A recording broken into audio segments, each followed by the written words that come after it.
galab wanaagsan daawadayaal dhamaantiinba meel kastoo aad nagala socotaan kuna soo dhawaada warka galabnimo oo idinkaga imanaya telefishinka qaranka Itoobiya xaruntiisa magaalada Addis Ababa. Nimcaan Cusmaan ayaa warka idin la socodsiinaya.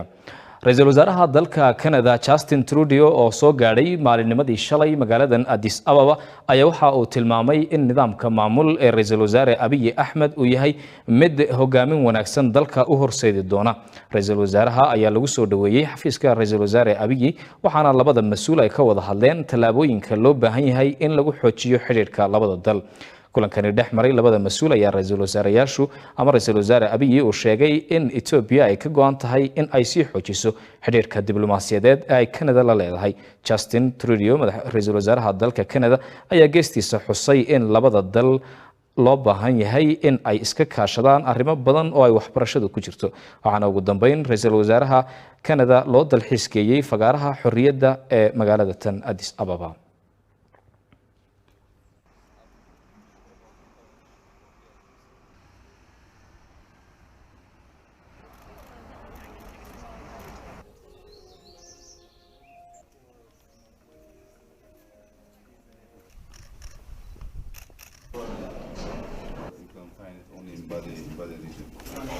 Yeah, okay, back up there.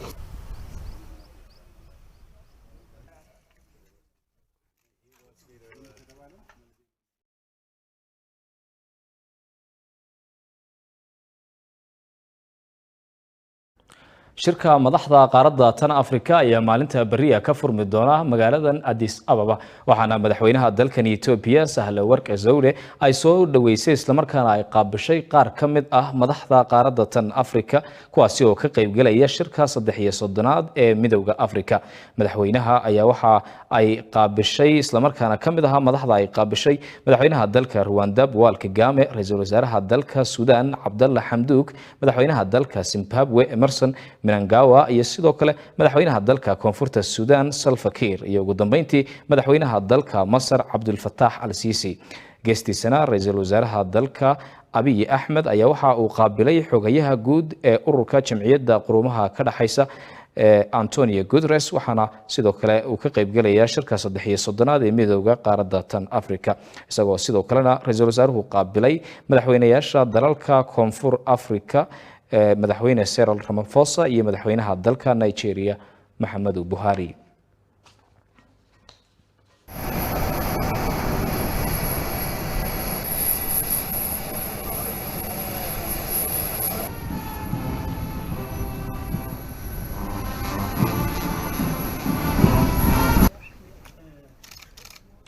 shirka midowga Afrika oo furmi doona maalinta bariya ah ayaa dabcan waxa lagu saari doonaa arrimo kala duwan iyada oo arinta koobaad isla markaana halku dhiga sanadkani uu yahay daminta rasaasta.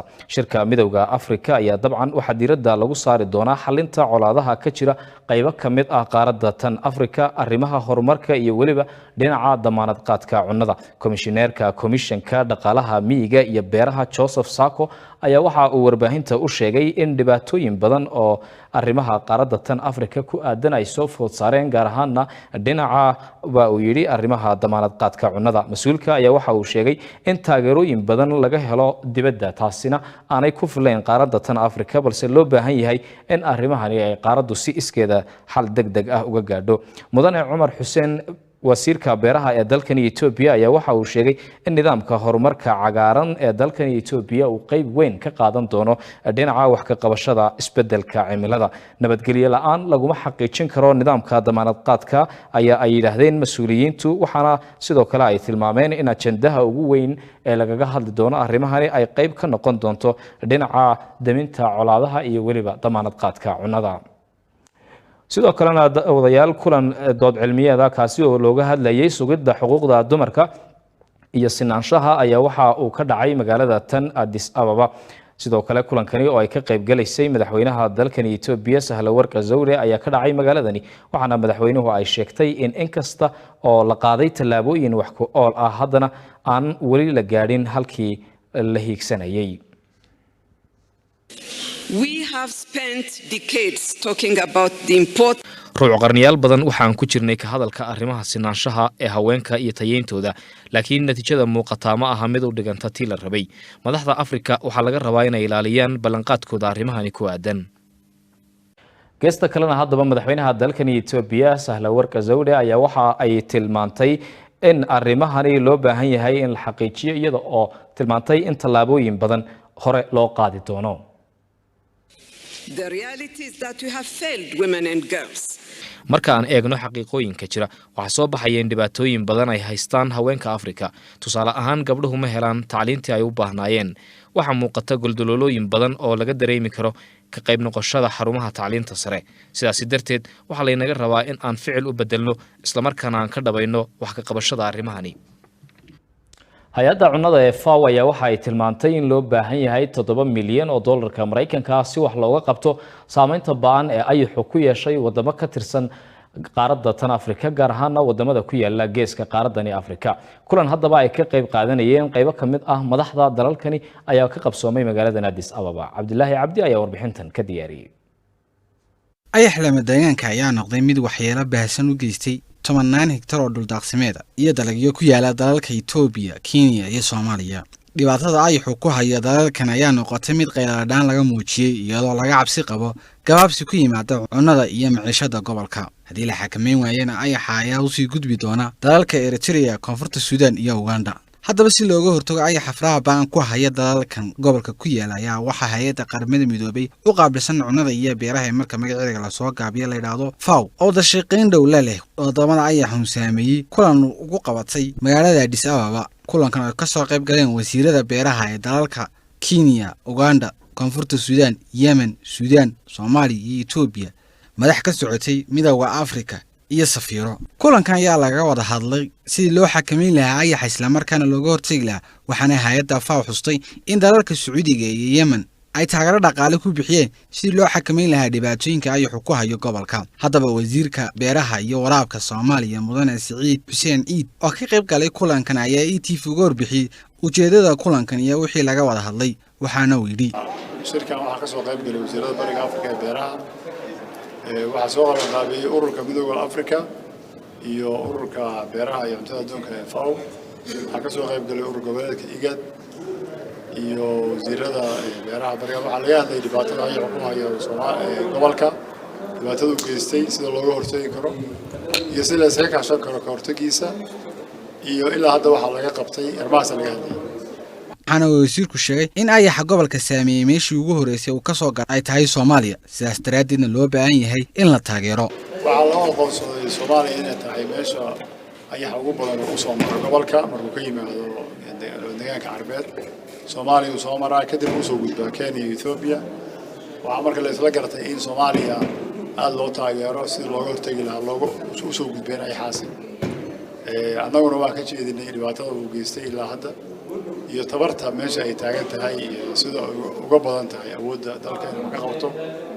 waxaan codsanay in awood la isugu geeyo taageero badan laga geysto sidii looga hortagi lahaa looguna xakameyn lahaa halkaas lagu kontrooli lahaa. marka waxaa ka soo baxay baaq la isku raacay tallaabooyinka la qaadayo iyo sida la iskaga kaashanayo intaba. wasiirku waxa uu intaa raaciyay in xiriir dhow ay la leeyihiin dowladda Itoobiya ayna ka wada shaqeynayaan xakameynta iyo ka hortagga ayaxa. waa ururka DRC oo ku wada jirnaa, ururka IGAD baan ku wada jirnaa. xiriir saaxiibtinimo aad iyo aad fiican baa ka dhexeeya labada dal, gaar ahaan labada dowladood hadda ka taliya Itoobiya iyo Soomaaliya. arrintan ayaxana aad baan uga wada shaqeynaa maadaama xuduudda ugu dheer aan leenahay meelaha hadda ayaxu kasoo gudbana xuduuddaas ay tahay. marka wasiirka waa is aragnay, waa ka wada hadlay. hadda bil ka horna guddi farsamo oo labada waddan oo arrimaha ayax ka wada hadlaya ayaa sabab ku shiray.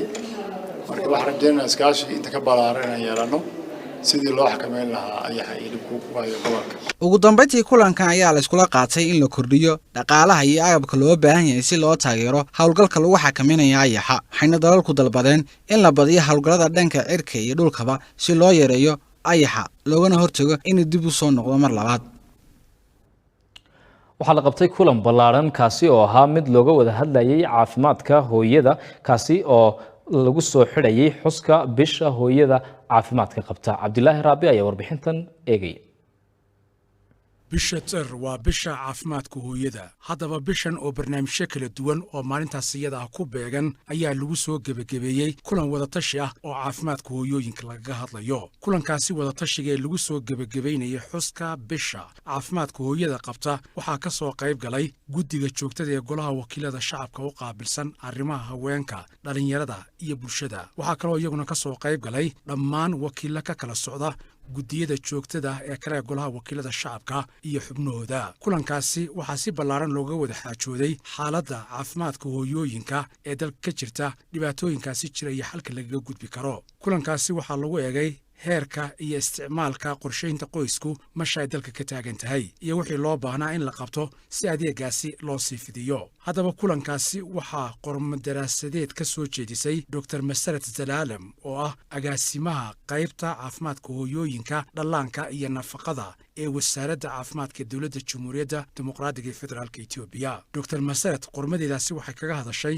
xaaladda caafimaadka hooyooyinka iyo dhallaanka iyo heerka uu taagan yahay isticmaalka qorshaynta qoyska oo sheegtay inuu si weyn ugu xidhan yahay caafimaadka hooyooyinka iyo dhallaanka dr masarat waxay sheegtay in wakhti xaadirkan heerka isticmaalka qorshaynta qoyska uu taagan yahay heer ay hooyooyinka dalku 40% adeegaasi ay ka faa'iidaystaan waxay tidhi inkastoo adeegaasi uu sii kordhayo marba marka ku xigta in haddana ay jiraan 22 hooyooyinka dalka oo iyagu doonaya inay adeegaasi qorshaynta qoyska ka faa'iidaystaan balse aanan fursad u helin amaan heli karaynin adeegaasi iyagoo u baahan iyagoo hooyooyinkaasi u baahan inay carruurtooda dhalmada ay kala fogeeyaan ama ay tirada carruurta ay dhalayaan ay soo koobaan adeegaasi ay heli kari waayeen awgeed in arrintaasi ay ku guulaysan kari waayeen dr masarat waxay sheegtay in arrintaasi ay tahay mid dadaal wadajir ah u baahan oo in wax laga qabto iyada masha ay taallo saas awgeed in dhammaan dhinacyada ay qusayso ay kor u qaadaan dadaalka lagu wanaajinayo caafimaadka hooyooyinka